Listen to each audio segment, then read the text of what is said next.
The steady coordination of tacky movements through busy city streets had replaced the high-stakes choreography of aircraft arrivals and departures 30 years ago, but Captain Frank Tower Mitchell still managed radio communications at the dispatch center with the precise timing and stress-proof composure that had once made him one of the most trusted air traffic controllers in the country. Frank, 71, sat in the first row of the Tonight Show studio, his controller's trained mind automatically tracking movement patterns and safety protocols while his experienced hands moved in unconscious aircraft guidance gestures on his lap.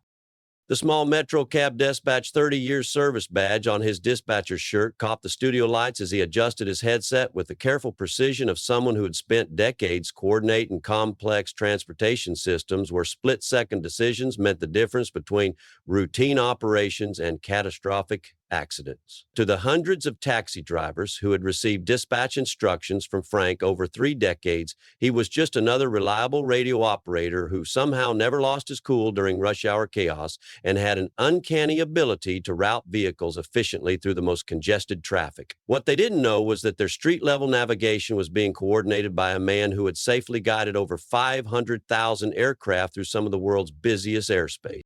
What Frank didn't know was that his story had been quietly circulating among aviation professionals after someone had recognized his voice during a taxi dispatch recording that went viral for its calm professionalism during a multi-vehicle emergency. The audio had caught the attention of former air traffic controllers who remembered Captain Mitchell as one of the most skilled controllers at JFK International Airport before he mysteriously left aviation in the mid-1909s. Frank's story had begun with a fascination for aviation and systematic thinking that had driven him through the demanding world of air traffic control and airport operations management. Born in Queens to parents who worked at LaGuardia Airport, Frank had shown exceptional spatial reasoning and ability to function under pressure from childhood, earning a degree in aviation management and joining the FAA's air traffic control program during the industry's expansion in the 1970s. The training had been among the most rigorous in transportation safety. Months of learning to visualize three-dimensional airspace, coordinate multiple aircraft simultaneously, communicate with pilots under emergency conditions, and make split-second decisions that affected hundreds of lives. Frank's specialty had been approach control at major airports, managing the complex sequencing of arrivals and departures during peak traffic periods. Over 25 years, Captain Frank Mitchell had become one of the FAA's most respected air traffic controllers. He had worked at JFK International Airport during its busiest periods, safely managing up to 60 aircraft movements per hour while coordinating with multiple control towers, weather services, and airline operations centers. His perfect safety record and ability to remain calm during emergencies had made him a trainer for new controllers and a specialist called in during crisis situations. But air traffic control had demanded a psychological toll that few people outside the profession could understand. The constant responsibility for passenger safety, the stress of managing life or death decisions every few minutes, and the accumulation of near-miss incidents that were resolved successfully but left lasting emotional impact had gradually worn away at Frank's mental reserves. The breaking point had come in 1994 when budget cuts had increased workloads while reducing staff, creating dangerous conditions that Frank felt compromised aviation safety. The taxi dispatch job had been taken in 1995 as a way to continue working in transportation coordination while stepping away from the life or death pressure of aviation control. But 30 years later, Frank had discovered unexpected satisfaction in helping taxi drivers navigate city traffic safely and efficiently, applying the same systematic thinking that had made him a great air traffic controller to ground-level transportation management. The Tonight Show tickets had been a surprise retirement gift from MetroCab management and veteran drivers who had appreciated Frank's calm professionalism for 30 years and wanted to honor the dispatcher who had somehow made chaotic city traffic feel manageable through his expert coordination. It was a Tuesday night taping in July, and Jimmy was in good spirits after interviewing a pilot-turned-comedian about his aviation-themed comedy special. During his commercial break interaction with the audience, his attention was drawn to Frank by his alert, systematic way of observing everything and the precision with which he spoke about coordination and safety. Sir, you have the kind of calm, authoritative voice that sounds like air traffic control. Are you in aviation?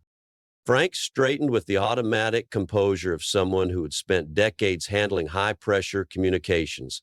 Taxi dispatcher, sir. Metro cab here in the city. Been coordinating taxi movements and helping drivers navigate traffic for 30 years. A warm murmur went through the nearby audience members. Taxi dispatchers kept the city's transportation running smoothly, and 30 years of coordination work deserved recognition. 30 years of taxi dispatch? You must have incredible knowledge of traffic patterns and route management. Frank's face showed the sharp analytical thinking that had never completely faded. Traffic coordination requires understanding movement patterns, predicting bottlenecks, maintaining constant communication with drivers in the field. It's about keeping everyone moving safely and efficiently through complex, constantly changing conditions.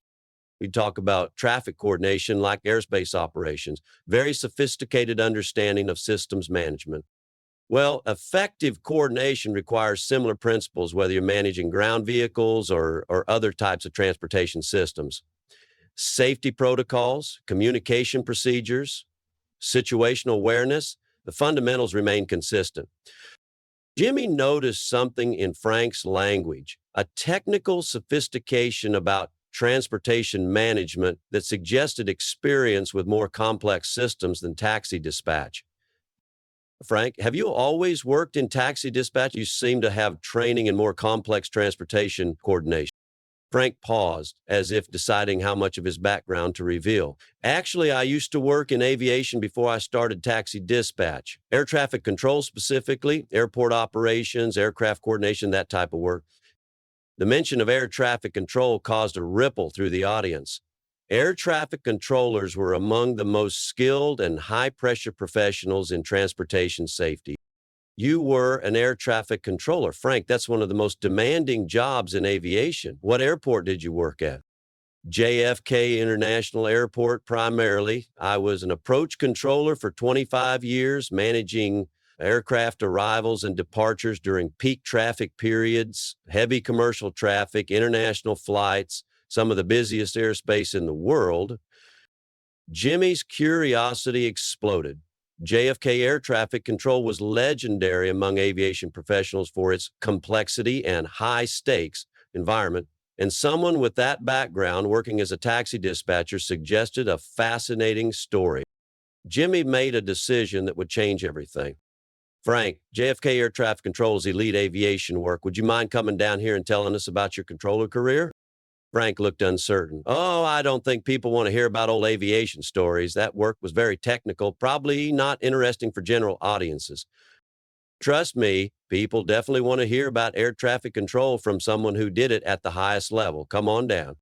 As Frank made his way to the stage with the controlled movement of someone who had once worked in environments where every decision affected hundreds of lives, his bearing transformed completely. The confident authority of someone who had once been trusted with coordinating some of the most complex transportation operations in the world.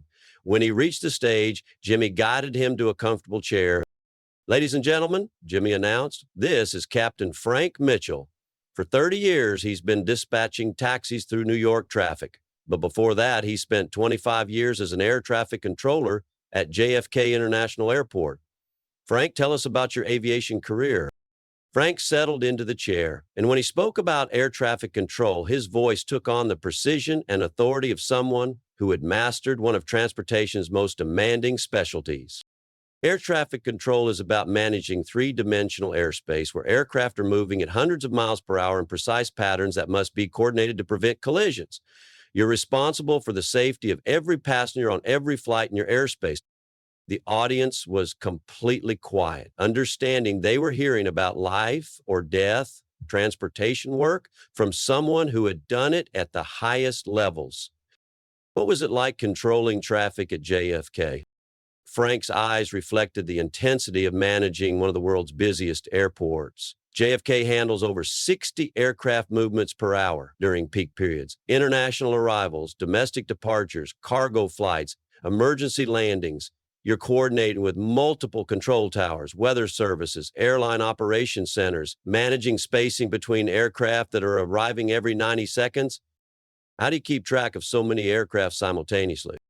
Radar displays, radio communications, weather data, flight plan information. You synthesize multiple information sources to build a complete picture of airspace activity.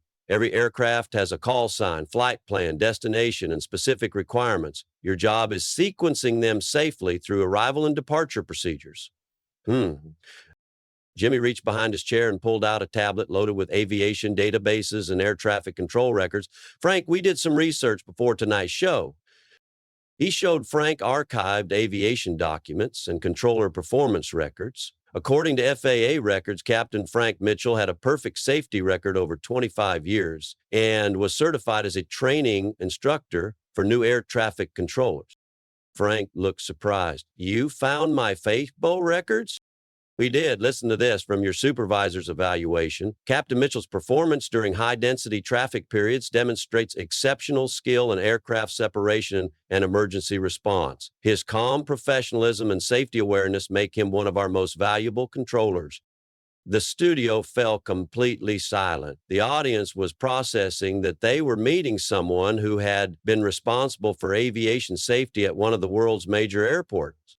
Frank, you clearly had an exemplary record as a controller. What happened? Why did you leave air traffic control? Frank's expression grew more reflective, touching on the psychological demands that few people understood. 25 years of responsibility for passenger safety takes a toll that's hard to describe. Every day you make decisions that affect hundreds or thousands of people. Budget cuts in the 90s increased workloads while reducing staff, creating conditions that I felt compromised safety standards. That level of responsibility must have been incredibly stressful. The stress accumulates over time. You handle emergencies successfully, but each incident leaves an emotional impact. When you're responsible for preventing catastrophic accidents every day for decades, eventually it affects your ability to function normally. Jimmy leaned forward. But you never stopped being a controller, did you? Frank smiled for the first time since taking the stage. The coordination skills and safety mindset never leave you. Taxi dispatch uses the same principles: managing multiple vehicles, coordinating efficient routes, maintaining constant communication, preventing accidents. It's ground level air traffic control. Jimmy continued reading from the tablet. Frank, we found something else. The FAA and several major airports have been trying to contact you about consulting positions for controller training and safety program development. The FAA wants to work with me. Listen to this from the current JFK Tower Chief. Captain Mitchell's experience and training expertise would be invaluable for developing next-generation controller training programs. His safety record and calm performance under pressure represent the gold standard for air traffic control professionals. Jimmy stood and addressed the audience. Ladies and gentlemen, this man spent 25 years safely guiding 500,000 aircraft through some of the world's busiest airspace, then spent 30 years applying that same coordination expertise to keeping taxi drivers safe in city traffic. He turned back to Frank. The aviation community wants to honor you. The Air Traffic Control Association wants to induct you into their Hall of Fame. And several airports want to offer you consulting positions on safety and training programs. Frank's eyes filled with tears. They want to honor my controller work? They do. And Frank, there's something else. Your training methods and safety protocols are still being used to teach new air traffic controllers around the world. Jimmy had one more surprise. We have someone here who wanted to meet you. From backstage, Captain Chesley Sullenberger, the pilot who safely landed U.S. Airways Flight 1549 on the Hudson River, appeared in his captain's uniform carrying an air traffic control headset. Frank, Sullenberger said, approaching with obvious respect, I've heard about your work from controllers at JFK. Your reputation for calm professionalism and safety awareness is legendary in aviation circles. Controllers like you are the unsung heroes who make aviation the safest form of transportation. Frank was openly crying now, overwhelmed by recognition from one of aviation's most celebrated figures. He goes, Captain Sullenberger, you know my work? Every pilot knows that our safety depends on skilled controllers like you. Your ability to manage complex airspace safely for 25 years represents the highest standards of aviation professionalism. You kept countless passengers safe through expert coordination and decision-making. Jimmy sat back down beside Frank. Frank, you've spent 30 years thinking your aviation career was history, but what you really did was continue using those same life saving coordination skills while your training methods continued protecting air travelers around the world. As they helped Frank back to his seat, he stopped and looked out at the audience one more time. Thank you for honoring my service, but I want people to know aviation safety depends on teamwork between pilots, controllers, mechanics, and support staff who are all committed to getting passengers to their destination safely. Whether you're coordinating aircraft or taxi cabs, the goal is always the same, bringing people home safely to their families. The episode that aired became one of the most compelling Tonight Show segments ever, sparking conversations about aviation careers and the controllers who work behind the scenes to maintain transportation safety. Frank's story inspired several aviation organizations to actively seek out experienced controllers for training and safety consulting roles, recognizing that their knowledge was irreplaceable for developing next generation aviation professionals. His taxi dispatch center became an informal aviation education resource where he taught young people about careers in air traffic control. Frank spent his retirement consulting on controller training programs while occasionally helping with taxi dispatch during busy periods, discovering that leaving active air traffic control hadn't ended his contribution to transportation safety. It had expanded his mission to train others and share the systematic thinking that kept travelers safe. At 73, Frank still coordinates transportation with a controller's precision and safety awareness, still believes that every coordination decision affects real people's lives, and still carries his air traffic control certification alongside his taxi dispatcher credentials, a reminder that true professionals never stop serving transportation safety. They just find new ways to apply their expertise to keeping people moving safely through the world. Because sometimes the most important flights happen not in the sky, but on the ground, where former controllers continue proving that the skills that make aviation safe, clear communication, systematic thinking, and absolute commitment to safety can make any transportation system work better for everyone who depends on getting from here to there safely, one carefully coordinated journey at a time.